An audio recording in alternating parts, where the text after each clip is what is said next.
Welcome to the Apostate Project. My name's Dean. I first heard the story of Brendan Wilson around 2 years ago. I was studying at the Centre for the Study of Islam at Melbourne School of Theology, studying the Qur'an. And one of my assignments was to unpack or to understand how Muslims deal with fundamental inconsistencies within the Qur'an. As part of this project, I decided to go out and interview not one but 3 Muslim imams. A friend of mine suggested that I should meet or speak with a guy named Brendan. Brendan was a Muslim convert and could really shed some great light on this. So that's how I first met and heard the story about Brendan.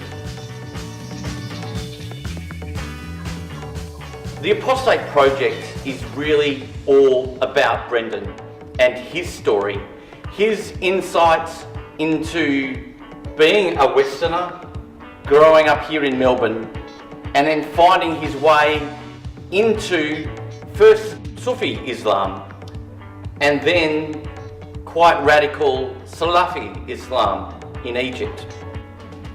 Even more exciting than that was his journey out of Islam and eventually finding Christ.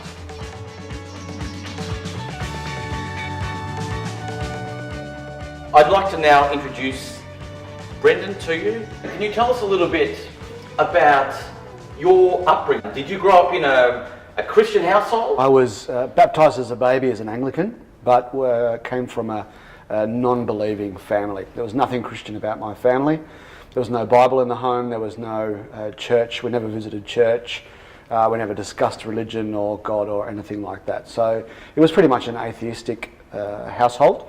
Not militantly atheist. I wasn't forced by my parents to not believe or told that religious faith was a bad thing. It was just absent. So when did your interest in religion start to develop? Probably when I started school at Mentone Boys Grammar, when I was around 10 years old. We had divinity classes. It was an Anglican school. We had divinity classes, and in those classes we heard stories about Abraham, about David, about Solomon, obviously about Jesus as well. But I remember being particularly drawn to the stories of the Old Testament and seeing Abraham with his big long beard and his galabeah on out in the desert and those types of things, and being particularly attracted to that and really having a sense that God existed and wanting to be close to him. Did this journey of finding out more about Christianity, did that continue into high school? Absolutely not. No, after becoming a teenager, I left Mentone Boys, started going to a state school, and rejected any belief. You know, I didn't believe in God. I don't know exactly what happened. I didn't believe in God. I didn't believe in any kind of spiritual world. I actually got quite interested in demonology and witchcraft and the occult, and read quite a lot of literature on that. At around 13, 14, I started getting into heavy metal. And they had a lot of kind of satanic themes in their songs. I'd read the lyrics and research what they were talking about, and learnt quite a bit about the occult, and wanted very much to dabble in magic, the occult, and some pretty awful things. That was my early teenage years. So an atheist essentially, but wanting to try magic, black magic, and the occult. Very attracted to the occult. You've also mentioned that you were quite attracted to Nietzsche and also Nazism. Tell us a little bit more about that. Well, at around 14, 15, yes, I started reading Nietzsche, and very much enjoying what Nietzsche had to say.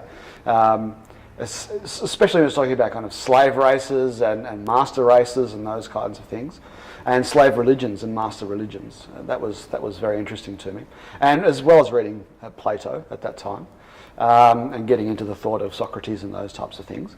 But Nazism was very, very attractive to me. I think uniforms, the order especially, the sense of purpose, the unity, if you like, of the German people, and marching out and spreading their ideology across the world, conquering the world, putting the slaves under your foot and dominating the world was extremely attractive to me as an angry teenager. You speak about an experience with, I guess, mind-altering drugs that really changed things for you. Yeah.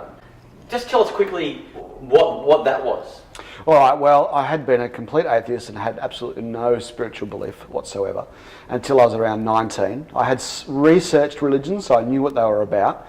I had a girlfriend at the time that was very into travelling to ashrams in India and talking about reincarnation, which I thought was just complete rubbish, and she was just silly. One time, a friend of mine, or me and a friend of mine, took acid together in St Kilda, and it was an amazing experience. We laughed hysterically for 6 or 7 hours straight, and lots of things started coming to my mind, lots of different perspectives started coming into my mind while on acid. I'd been seeing a psychologist at the time because of my anger issues. Basically, the day after I took acid, my mind was completely rearranged. The anger had gone away, and I started recognising that absolutely God did exist, and I couldn't understand how I couldn't see it before. So something had been reconfigured in my mind during that experience. So it's like a switch has been turned on. Absolutely. Okay. You recognise that there was a spiritual world, that there was a higher being, there was Absolutely. a God. What was your journey from that point to exploring Eastern religion or philosophy, particularly both here in Australia, but also when you travelled to Nepal? Well, once I discovered that there was a spiritual reality, it was I saw it as my task to finding out what the truth about that reality was. So I started reading a lot of literature, especially about Buddhism and Hinduism. That was what attracted me the most. Absolutely not Christianity. I had quite a strong hatred for Christianity, but I was very attracted to Buddhism and Hinduism. So I started reading books on those topics, became a vegetarian, started living in a very kind of Eastern way, if you like, and travelled overseas with the idea of joining a monastery in Nepal, me and a friend of mine.